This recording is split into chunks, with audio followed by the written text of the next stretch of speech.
Mein Name ist Marysia. Ich bin 14 Jahre alt. Ich mag Musik hören. Das ist meine Schwester. Sie heißt Melania.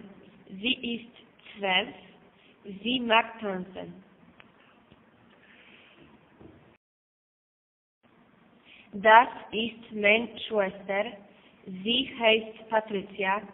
Sie ist 9. Sie mag singen. Das ist mein Bruder. Er heißt Sebastian. Er ist 14. Er mag Ball spielen.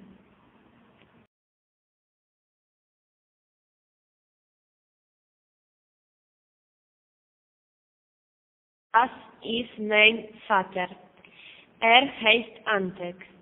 Er ist 42. Er mag Schokolade. Das ist meine Mutter. Sie heißt Monika. Sie ist 34. Sie mag Kuchen. Das ist meine Großmutter.